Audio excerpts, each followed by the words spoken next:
सलमान खानको फिल्म सिकन्दर ईदको अवसरमा रिलिज हुँदैछ। फिल्म 2 घण्टा 20 मिनेटको हुने बताइएको छ।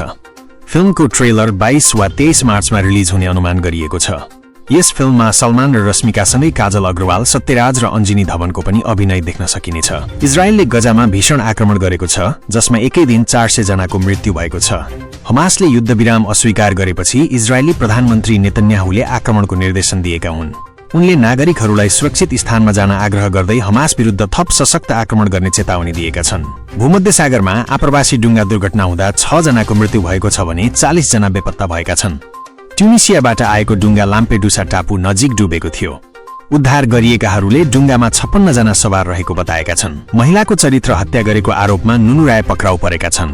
उनले महिलाको गोप्य भिडियो र फोटो मेसेन्जरमा पठाएर चरित्र हत्या गरेको आरोप छ।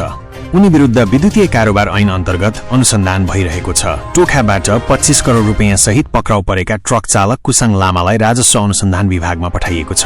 उनले सुन किन्न चीन लैजान लागेको प्रहरीको दाबी छ।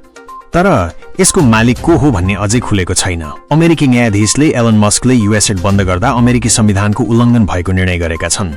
न्यायाधीश थियोडोर चुवाङले एलन मस्कको नेतृत्वमा गठित डोजले संविधानभन्दा बाहिर गएको बताएका छन्।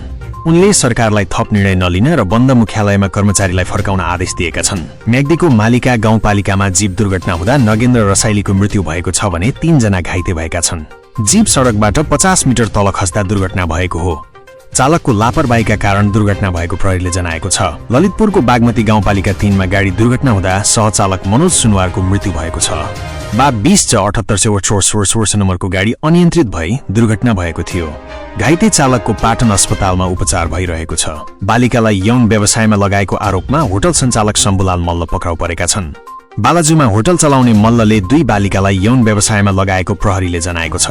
उनी विरुद्ध मानव बेचबिखनको मुद्दामा अनुसन्धान भइरहेको छ। गायक दुर्गेश थापाले एसई परीक्षा अवधिभर कुनै पनि कार्यक्रम नगर्ने घोषणा गरेका छन्। विद्यार्थीको पढाइमा असर पर्ने भएकाले उनले यो निर्णय लिएका हुन्।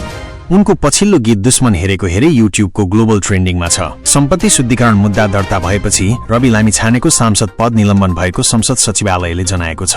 कास्की जिल्ला अदालतमा मुद्दा दायर भएपछि सभामुखको निर्देशनमा लामिछानेको पद निलम्बन गरिएको हो।